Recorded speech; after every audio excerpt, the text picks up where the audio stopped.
Loneliness is more than being physically alone. It is the psychological experience of feeling disconnected, unseen, misunderstood, or emotionally unfulfilled. A person can spend hours surrounded by people and still experience profound loneliness because physical proximity does not automatically create emotional connection.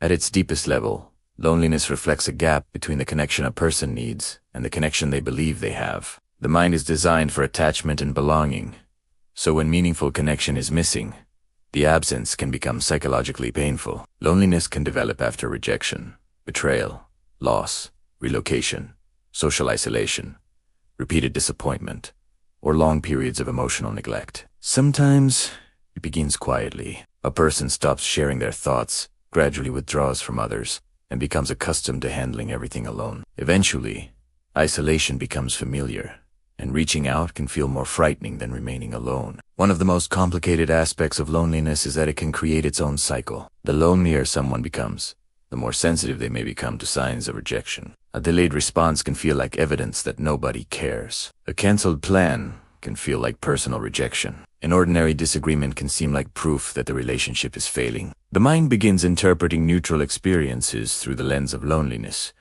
which can make social connection feel increasingly risky. Some people respond by withdrawing further, convincing themselves that they do not need anyone, when underneath that independence may exist a deep desire to be understood. Others constantly seek company but remain emotionally disconnected because they fear revealing their authentic selves. This creates the painful experience of being surrounded by people while still feeling completely alone. The deeper psychology of loneliness is often connected to the feeling that nobody truly sees the person behind the surface. Casual conversation may not satisfy the need for emotional intimacy. Social media can intensify this problem by creating the appearance of constant connection while encouraging comparison with carefully presented versions of other people's lives. Seeing others surrounded by friends, celebrating achievements, or displaying relationships can make personal isolation feel even more painful. Chronic loneliness can eventually influence self-perception. A person may stop thinking, "I feel lonely," and begin believing, "I am someone nobody wants."